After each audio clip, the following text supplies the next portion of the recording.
Mesdames, Mesdemoiselles et Messieurs, merci de suivre Contact Pro Live, deuxième partie de l'émission que nous avions commencé hier sur l'Union sacrée pour le Congo, parce qu'il y a un regroupement que le président de la République avait entamé, veut créer pour rassembler les parlementaires et tous, il appelle ça tous ceux qui sont animés d'une bonne foi pour diriger le pays. Nous avions vu beaucoup d'organisations qui se sont réunies en République démocratique du Congo pour conquérir le pouvoir, notamment le FCC. Ceci découle du fait que aucun parti politique n'a jamais eu la majorité au Parlement. En tout cas, dans les partis politiques, on a nyonso eza na Parlement, mon côté oki koloba keza na majorité kuna te. Alors, origine nango eza ndenge nini? Nakolukana nous na deuxième partie oyo na mema bino na nous ne bandeli pour vous faire comprendre d'où vient le problème, pourquoi tozo koma na ba situation oyo. Situation est vraiment déplorable, c'est vraiment déplorable que nous allons de groupement en regroupement sans que to meka kotala mabe eza ko utawapi. Bandeko, l'émission précédente que j'ai fait il y a 2 jours je crois, na lobela kibino mabe que Congolais na niveau à base azana musala tasala kelo côté. La fonction publique ne fonctionne pas. Le pays est resté au niveau ya province na gouvernement central. Mais ce qu'on kitika na ba niveau à territoire, na ba niveau à secteur, na ba niveau à ville, musala et ça les makate. Donc le pays n'est pas contrôlé au niveau de la base. C'est ça le problème. Et nous continuons à nous entêter en nous faisant des regroupements pour que tout conquérir le pouvoir. Ba regroupement na ezako pesa kaka pouvoir na batumoko boye. Et ce sont ces gens-là qui nous pillent, qui profitent de tout en République démocratique du Congo. C'est ça justement, c'est là où le malheur commence. Malheur na biso ezo bandawana. Alors, moi, j'avais fait des recommandations en disant que le président de la République doit tenir compte. Ce qu'il a réussi mandat naye. La première des choses est de redynamiser ou bien rétablir le pouvoir à la base. Il faut que na ba côté à secteur, déjà na ba côté à groupement, base à la déjà na pouvoir. Et que les hommes qui sont là à la base puissent se retrouver base à la na ba yebake mboka et simba mina bango. C'est comme nous avons un pays qui ne tient pas sur aucune... Donc, toza na ba pilier mon côté où eza ko tenir mboka na biso. Nous vivons dans une nanani na kati moko ya sphère moko ko toza ta na racine te. Eza neti na nzete moko eza na racine te. Ba racine na biso eza te, eza ko bongisa. C'est pour cela que je disais to banda ko bongisa ba racine na biso. Yamboka na biso. Les racines de notre pays, c'est quoi? Ce sont les secteurs, les groupements. Batuni nyango basala kakuna. Pour que mutu akoma na niveau ya national, il faut que na base baye. Il faut que na base qui soit reconnue. Batu na base ndenge bazako sala, il fallait que base la reconnue. Donc, restructuration ya mboka ezo sengama. Tant que toza continue ko sampiko ko s'entêter au lieu de kobongisa base ya mboka na biso, nous continuons à essayer ko bongisa kaka na ba regroupement politique tout ça et ko ça le maté. Ba parti politique na biso, il faut bazala déjà active au niveau de la base. J'ai toujours demandé à ce que solution na biso eza wapi, eza ko sala ba état généraux ya ba territoire. Na niveau kaka ya ba territoire tout ça la ba état généraux. Pouvoir na biso na ba territoire tozo exercer en ndenge nini. Aujourd'hui on s'entête ezaneti elamba na yo esi kufa esi koma nango ya kala mais ozoluka obamba tisia sika na elamba tisia kala. Eko simba te. Ça ne marchera pas dans cette optique là. C'est ça que je me disais que la première des choses que le président de la République doit faire, c'est de la restructuration d'abord à la fonction publique. Tout concentrer banani na biso ba effort na biso ya kobongisa ba secteur ba kobongisa ba territoire na biso administration e banda kosala. Et pendant ce temps-là, nous pourrons commencer maintenant à nous dire, bon, comme le parti politique est allé, aucun parti politique ne peut se présenter aux élections sans qu'il ne soit représenté dans tous les territoires de la République démocratique du Congo. Et puis, tenir, que nous soyons tenaces à cette histoire-là. Ce qui est tenace, c'est que les partis politiques na kati ya poche na bango, bazata na 500 membres. Nous devons tenir à ce que Tobongisa Mboka de façon que parti politique ce qu'ils ont reconnu, ils ont reconnu au moins atteindre 85% sur l'ensemble du territoire national. Et pour être ça, il faudrait que déjà dans l'administration, na 85% il y a la République démocratique du Congo, ils ont reconnu, ils ont bien dirigé, ils ont l'administration, il faut reconnaître que non. Dans le territoire, par exemple, il y a Fizi, tous les 4 partis politiques, ils ont IDPS, ils ont membres combien. Nous devons tout savoir, nous devons mettre multiculé dans Babilo Kwana. Alors, ce qui est bandeli kuna, avoir des regroupements politiques et que ça nango plus facile. Donc, ça a un problème. Lelo oyo tozoloba union sacrée. Qu'est-ce qui ne va pas na union sacrée? Oh ngana zoib sabino ezanini. Na lobite que na union sacrée na posaki na première partie de l'émission oyo. Tout le monde est animé de bonne foi. Même Joseph Kabila Place Azali azana bonne foi ya kobongisa mboka oyo.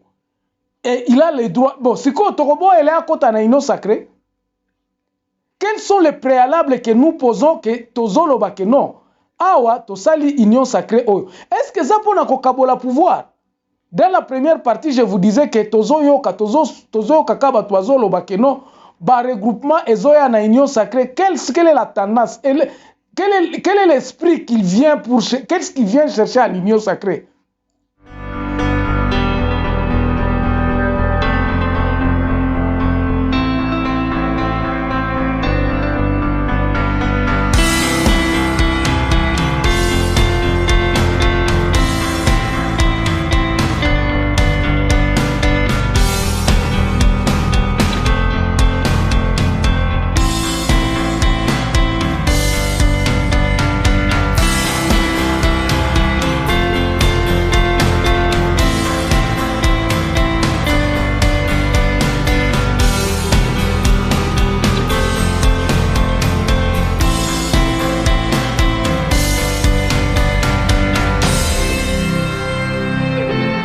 Alors, est-ce que na regroupement wana lelo, donc nous prenons les histoires aujourd'hui.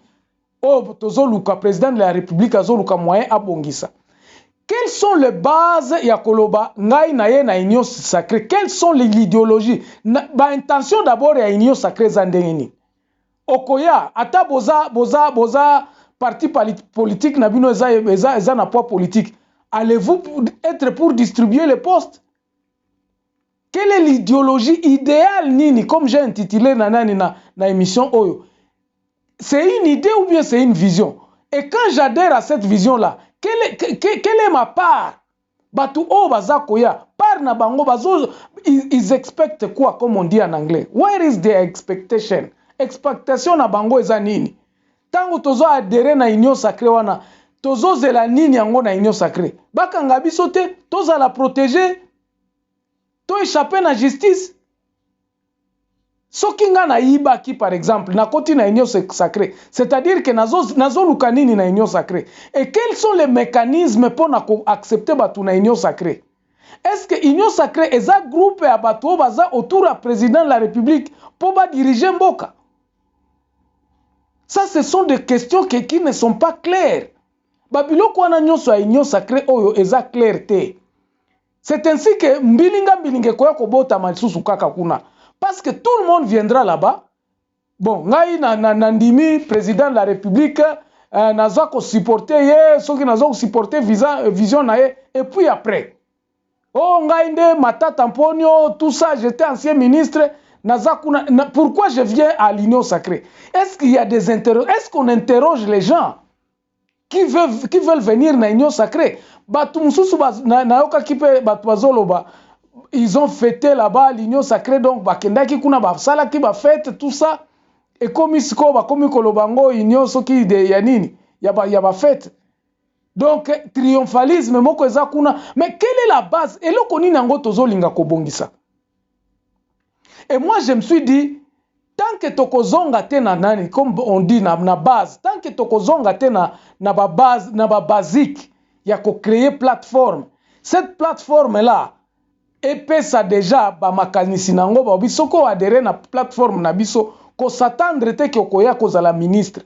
Ko s'attendre te tu viens supporter c'est bon, balobi tam sous méritocratie nde ko za la kuna parce que est-ce que c'est cette union sacrée qui sera là pour diriger le pays? Bandeko to tika nanu biloko oyo ya ko diriger mboka par des groupuscules de gens. Ba politique ezala eloko moko politique. Mais que nous construisons d'abord le pays. Concentrons-nous d'abord à la mission administration publique. C'est ça le pin dorsal du pays. Tobongisana nous place ni nango to telemisi mboka. Soki to telemisi mboka oyote par reconstruire le pays à la base, tozo sala eloko mon côté. On n'aura finalement rien fait. Et là, il faut tout ça, il faut tout concentrer l'énergie na biso pona kobongisa mbo. Il faut que tu as mwenedi tu baye ba ke ebeza na administration na bango kuna mwenedi tu fonctionne nini. Quels sont les partis politiques qui sont à mwenedi tu? Na mobayi mbongo kuna ba parti politique nini yango ezali. Il faut que parti politique oyo kozala agréé ezala na ba représentant na bango nyo ce que l'état ayeba ko contrôler ba biloko wana. Si nous n'arrivons pas à contrôler notre territoire national, notre pays et kozala kaka refléter kaka pays ezala kana Kinshasa parce que tous ces partis politiques ils ne sont qu'à Kinshasa. Okoyebisa ngai soki AAD ezala na mboka nini? Ba parti politique wana bazolo ba biso parti politique ezala ils sont représentatifs comment? C'est par là où nous devons commencer. Donc moi je suis très pessimiste et puis je me dis atato komi 500 membres. Il y a parlement autoza na union sacrée. Qu'est-ce que ça viendra faire? Et que ça na peuple nini? Quel est l'impact que cela va produire au niveau ya bateau bazana Fizi? Quel est l'impact que ça va produire le bateau bazana na Mobayimbongo bazana na Mbandaka? Absolument rien. Cette union sacrée ezaka ka ba manigance. Ezaka ba manigance ya koluka kosala. Réfléchissons profondément sur la question de base de notre pays. Mboka na biso evandi wapi? Nini yango tozo linga to sala na mboka na biso? Comment est-ce que nous devons reconstruire le pays pour que les partis politiques puissent venir se retrouver Nakati? Pour cela, je crois que l'ikambo ya union sacrée ezaka kaba distraction, ça ne produira absolument rien. Ezako contenir kaka na ba chaîne ya ba chapelet ya ba promesse comme les autres aiment l'appeler, ba chapelet ya ba promesse au président de la République azako sala. Et je ne pense pas que ça contribuera à avancer ou bien à kozongisa misala na batu ou bien augmenter production ya mboka na biso et que ça ata eloko mon côté. Alors, qu'est-ce qu'il faut faire pour l'instant? Président de la République, je crois que ceux qui sont tout autour de toi, tu dois absolument poser question de base. Bien sûr que nous allons créer cette union sacrée, mais comment ça sera pour que nous puissions accepter les gens? Et quels sont ces gens que je devrais accepter? Bah, idéal, na yo eza contenu na kati ya discours, ton dernier discours, c'était bon. Vous avez énuméré beaucoup de choses qui ne marchent pas. Et que moi, je pense que si ces choses-là devront marcher, ça doit être assis sur une bonne administration, na maîtrise ya mboka mobimba. Il faudrait que tout le monde, dans notre territoire, il faudrait que le peuple ait le pouvoir de se dire voici combien nous pouvons produire chez nous. Voici comment l'administration de chez nous fonctionne. Comment est-ce que nous gérons nos terres ici? Qu'est-ce que nous produisons que nous pouvons proposer à l'État?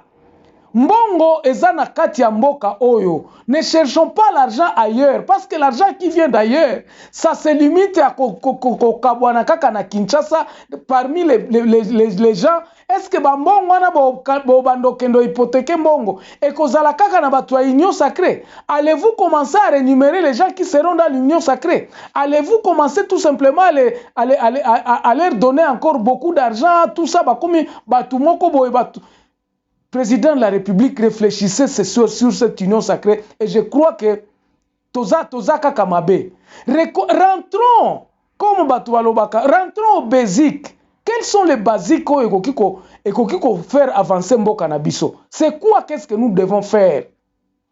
Ce n'est pas en créant des groupuscules de gens et Kozalaka la même chose neti FCC ou bien PPRD Nenge dirigeant Kimboka. Vous adhérez au PPRD au komiko sala ba manigance ba nommé au kekoyiba ba biloko msusu ezo salemate ezo donc ezo kendete ça n'avance pas donc ata oyibi parlement tango koya koto bo interpeller ministre bo komema esika mon côté. Regardez les interpellations que les derniers ministres ont été interpellés. Roubert Wasaleka qui nanani na interpellation wana.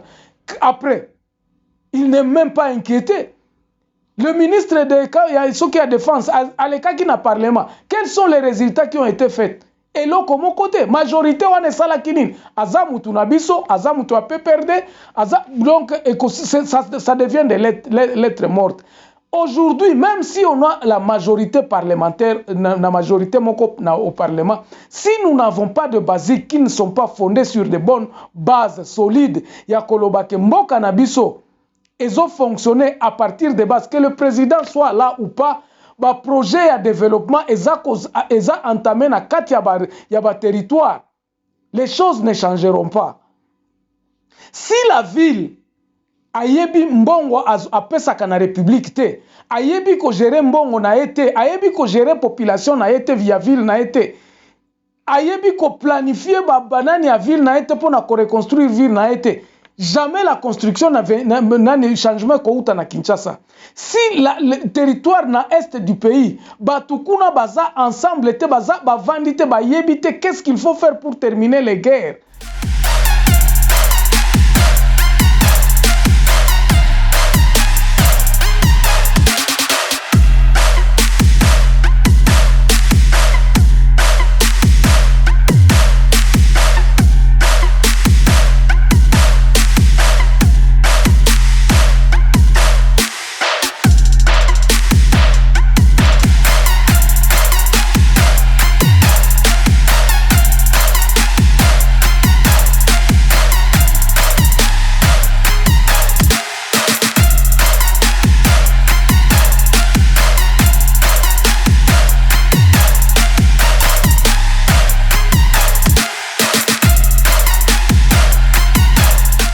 Nous ferons toujours comme les colonialistes faisaient. Bovanda, nga moko na kosala eloko nyoso, na komemela bino nyoso, na kopesa bino mai. Évitons ces histoires-là. Cassons avec la structure ya Koloba Batu. J'ai suivi un député à Kena Minembo alobi ngai nde mutu na memela bino courant. Nga moko na mutu na memela bino mai. Que ça ne soit pas là. Traitons, il faut que mboka ibanda kosala. Soki tozana ba projet de développement, batu bazo sala na kati ya ba projet de développement wana. Ngai nanu na yokate toza beaucoup d'années ici en Afrique du Sud, nous avons de multiples tozana ba des milliers de routes ici qui ont été construites. Nanu na yokate ke o balabala o esalema na mututel. Pourquoi seulement chez nous?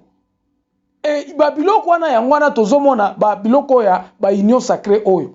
Babiloko oyo il faut to casser yango, il faut to tika babiloko oyo. To banda mboka na babiloko moko ya sika. Et c'est ça qui contribuera à changer au changement. Parce qu'à ce moment-là, le peuple va sentir à Koloba, ngai na bilanga na ngai na produisaka autant, na futaka taxe autant, na salaka boye, parce que j'ai de l'importance na kati ya communauté na biso. Aujourd'hui, ça ne se fait pas. Batuo bazana ba bilanga na bango, il n'y a pas d'impact. Tozo contrôler mboka na biso te. Nous vivons tout simplement de l'exportation, de l'importation plutôt. To importaka biloko nyonso tout. Na biloko est-ce que ba zone, est-ce que ba territoire est capable à koloba que non? Nous consommons autant de sucre, nous consommons autant de savon na kati ya ba territoire na biso. On n'en a pas, ba statistiques on est athées. Or, les statistiques ne peuvent pas seulement être à Kinshasa. Notre OCC est mourante, donc Toeba comme ça, et ça l'a raté. Mais si par contre, nous avons des états généraux des territoires, où les territoires se disent que non, voici ce que nous avons dans le territoire Nabiso, production Nabiso et ça autant. Nous pouvons produire, nous pouvons donner à l'État ceci. Nous pouvons produire des maniocs à nourrir, par exemple, autant. L'État, à ce moment-là, peut favoriser, bon, territoire, on a des Masangu, tout favoriser, comme ça, nous n'importons plus, nous favorisons que territoire, on a. Et ça, la lisusu bakilite produire moins mingi poto suppléer côté oyo bazana problème ya corona masangute. Et ainsi de suite, donc, développement ekokende. Donc, la conclusion ya émission oyo ya Union Sacrée, moi je suis très pessimiste et je me dis, le président de la République doit réfléchir à 2 fois. Soit to bandeli ba makambu nyonso to zéro, réfléchissons pour que nous puissions aller à la base, pour que base to restructurer yango, to zongi sa base na musala.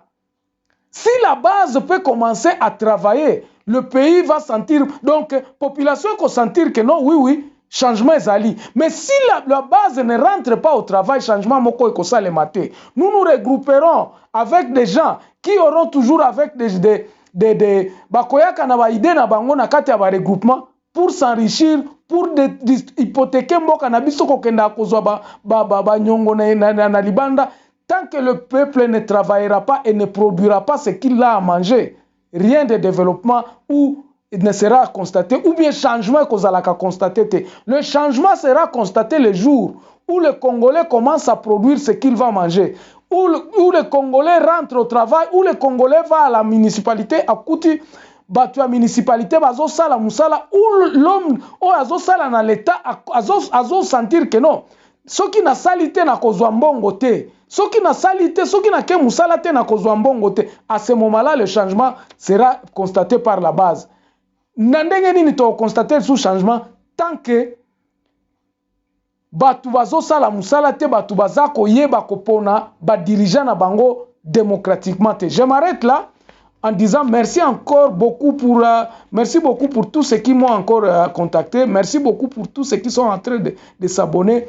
Je vous laisse avec une réflexion de Prosper Kikouni dans son périple de vous faire réfléchir sur l'intelligence. Merci beaucoup, portez-vous bien. On se revoit très prochainement dans un nouveau numéro. Au revoir. Nous avons toujours su que l'intelligence était et restera plus puissante que ces agitations tribales, régionales, religieuses, politiques et autres banalités de la génération. Malgré ces agitations ignobles, aujourd'hui nos actions démontrent l'intelligence et le succès. Le peuple observe nos actions intelligentes. Nous-mêmes, nous nous réjouissons de ces stratégies intelligentes. L'intelligence est plus utile que les banalités de la génération.